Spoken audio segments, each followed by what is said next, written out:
Well, you would have seen last night the Health Department publishing the new COVID-19 regulations that are now in place for the next 3 months or for the next 90 days. There are not many changes, but children no longer have to wear a face mask while they're in the classroom. I'm sorry, that was 10 minutes ago. The statement released by the Health Department in the last 10 minutes has released a media statement regretting the error of last night and the confusion that is created. They now say that, in fact, children do need to wear face masks in school. However, some of the regulations remain pretty much the same. You can't have mass gatherings without people either being vaccinated or having had a negative COVID test. Not everyone is happy with the new regulations. Michael Swain is the executive director of the organisation FORSA. They represent parts, I think, of the religious community.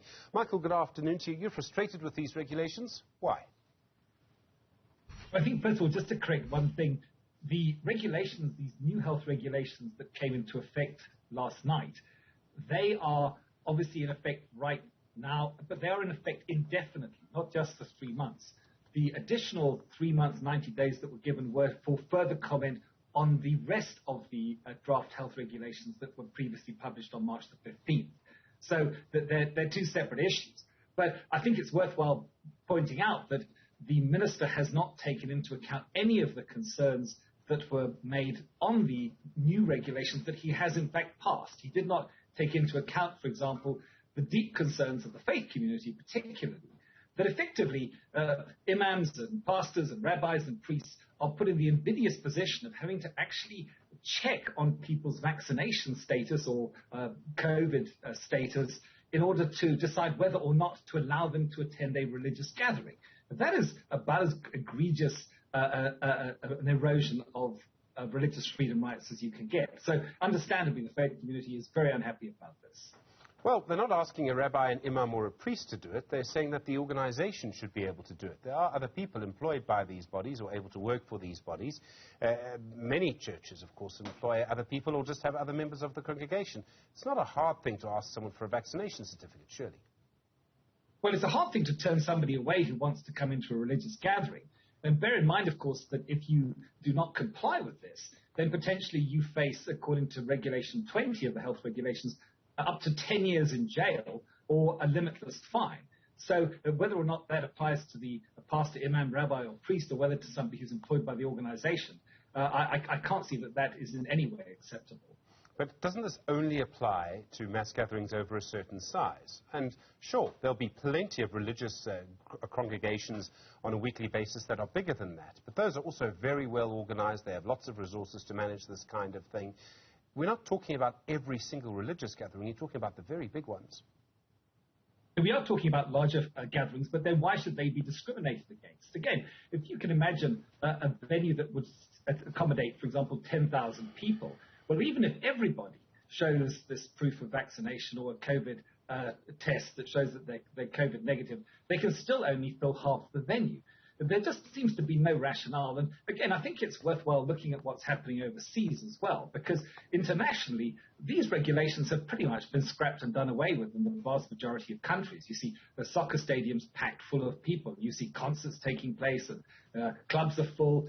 And yet somehow in South Africa, where we obviously are facing exactly the same disease, then this now is something which is deemed to be such a severe health threat that we have to comply with these regulations. The question of rationality comes in. And bear in mind that we are talking about limiting fundamental constitutionally guaranteed rights, which can only be done according to the Section 36 test, which shows that they must be rational, they must be justifiable, they must be reasonable. And it's very hard to see at this stage, given the fact that COVID-19 pandemic's severity, and I'm talking about the actual number of people who are hospitalized or dying from the disease, is massively diminished at this stage. How is it that the minister has decided to classify all varieties of COVID-19 in the same category too as, say, for example, leprosy or hepatitis or tuberculosis? Again, it just doesn't make rational sense anymore. All right, Michael, I mean, you want to look at what's happening in other countries. Let's compare like with like, shall we? You may be correct. It may be exactly the same disease, but in those societies that you refer to, upwards of 95% of the people are vaccinated. Here, we're looking at maybe 50%. You want to talk about the law? Okay, but usually the test is another test, a legal test, which is whether a government action is reasonable and justifiable in an open and democratic society. I'll put it to you, that's actually the test, and that it's entirely rational for government to want to limit particularly indoor gatherings, because we know that's where the disease spreads. We have a disease that can kill people, has already claimed so many people. I'm happy to give you a list of people I know who died from this disease, if you like. The point I'm trying to make is that it's entirely rational. I'm suggesting to you it's entirely rational for government to want to take a proper precaution, and that this is a proper precaution. Well, again, according to the government's previous vaccinology expert, Dr. Shabir Mahdi, that some 80 to 85% of the South African population already have immunity against this disease, either through having contracted it and recovered, or been vaccinated, or a combination of both. And obviously, vaccinations are freely available. So if you do want to be vaccinated, that's obviously your choice, and that will give you a greater level of protection. You can do so at any time, and there's no problem with that. So, therefore, no, I don't agree with the fact that it's perfectly rational to limit these gatherings.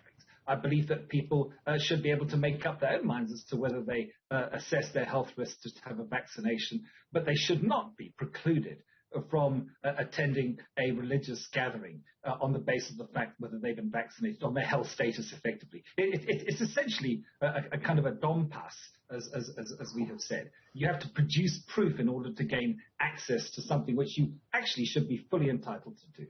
Oh, Michael, I don't know. I mean, I'm afraid we're going to run out of time to argue this, but I don't know if you can compare a vaccination certificate with a dompas. I think many people would disagree with you.